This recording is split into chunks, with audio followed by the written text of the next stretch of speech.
আমরা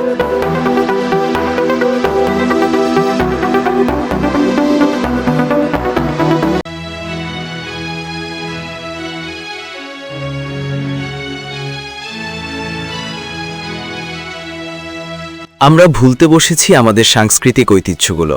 একসময় নির্মল বিনোদন এই যান্ত্রিক জীবনে আমরা ভুলতে বসেছি। একসময় গ্রাম ও শহরে ঈদুল ফিতরের ছুটিকে কেন্দ্র করে বসত ঈদ মেলা, ষাঁড়ের লড়াই, ঘোড়াদৌড় সহ বিভিন্ন ধরনের প্রতিযোগিতা। থাকত ঈদ মেলা, শিশু থেকে বৃদ্ধ সবাই পরিবার নিয়ে ভিড় করত মেলায়। নাগরদোলায় চড়ে শিশুরা আনন্দে আত্মহারা হয়ে উঠত। এবার প্রথম খুলনা মহানগরীর শেষ প্রান্তে গ্রামীণ পরিবেশের এলাকা শিরোমণিতে বসেছে 5 দিনের ঈদ আনন্দ মেলা। মেলায় আনা ট্রেনে চড়ে সপরিবারে মেলার মাঠ পরিদর্শন যেন বাড়তি আনন্দ দিচ্ছে সবাইকে। মেলায় ভ্রাম্যমাণ দোকানিরা বিভিন্ন ধরনের খেলনা সহ জিনিসপত্র নিয়ে পসরা সাজিয়ে বসেছে। আর ফুচকা চটপটির পাশাপাশি ছোলা, বাদাম, পাঁপড় ভাজা, তিলের খাজা, দানাদারের মতো মুখরোচক খাবারের দোকানে শিশুসহ সব বয়সী মানুষের ভিড় লেগেই আছে। মেলায় আগতদের অভিযোগ, আমাদের জীবনযাত্রা এখন টিভি, মোবাইল, কম্পিউটারের মধ্যে সীমাবদ্ধ হতে বসেছে। ঈদ উপলক্ষে আয়োজিত মেলায় আসতে পেরে সবাই খুশি। মেলা প্রাঙ্গণে তারা সুন্দর সময় কাটাতে পারছে। উদযাপনের জন্য সুন্দর পরিবেশে এবং সুন্দর শৃঙ্খল এবং নিরাপত্তা বিধান রেখে একটা পরিবেশ করছে। সেটা সুন্দর পরিবেশে মানুষ ফ্যামিলি নিয়ে আসতেছে, খুব সুন্দরভাবে পরিচালনা হচ্ছে এবং আমরা এতে খুশি। আশেপাশে তেমন কোনো আনন্দ জায়গা নেই, এখানে এসে আমরা খুব আনন্দ উপভোগ করতেছি, খুব ভালো লাগছে সবার। আনন্দ উপভোগ করছি, আমরা চাই আগামীতে এর থেকে আরো বেশি আনন্দ উপভোগ করতে। ঈদের আনন্দের জন্য আমাদের অঞ্চলে আসলে বিনোদনের কোনো জায়গা না থাকার কারণে মানুষের যে উল্লাস, যে মানুষের আনন্দ যে আছে, সাংস্কৃতিক মনা, সেটা আপনারা মাঠের যে উপস্থিতি সেটা দেখলে বোঝা যায়।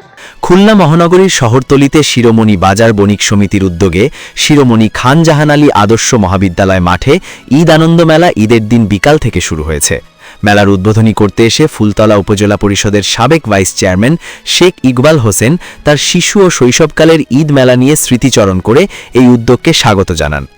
এই ঈদের যে আনন্দ আমরা আগে উপভোগ করেছি, আমাদের ছোটবেলায় আমরা যখন দেখেছি যে ঈদ যখন আসতো তখন আমরা সবাই আগের থেকে অধীর আগ্রহে আমরা অপেক্ষা করতাম। ঈদ আসবে, খেলাধুলা হবে, মেলা হবে, আমরা সবাই সেখানে অংশগ্রহণ করব, আনন্দ উপভোগ করব। বাবা মার কাছ থেকে পয়সা সংগ্রহ করতাম এই মেলায় যাওয়ার জন্য, খেলাধুলা দেখার জন্য। ইদানিংকালে আমরা এর থেকে বঞ্চিত হয়েছি।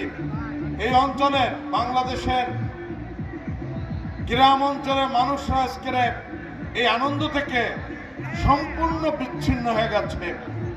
এই কারণে আজকের শিরোমণি বাজার বণিক সমিতি একটি সুন্দর উদ্যোগ গ্রহণ করার জন্য আমার পক্ষ থেকে, ফুলতলা উপজেলাবাসীর পক্ষ থেকে তাদেরকে জানাই আন্তরিক অভিনন্দন ও শুভেচ্ছা। মেলায় বিকাল থেকে মানুষের ভিড় বাড়তে থাকে। সন্ধ্যার পর রঙিন আলোতে ঝলমল করছে মেলা প্রাঙ্গণ।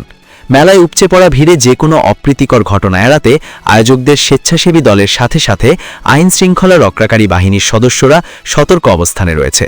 স্থানীয় মানুষের দাবি, প্রতি বছর ঈদুল ফিতরে এমন মেলা আয়োজন করা হোক তাদের নির্মল বিনোদনের জন্য। শিরোমণি থেকে শেখ বদরুদ্দিন, বাংলার গেজেট।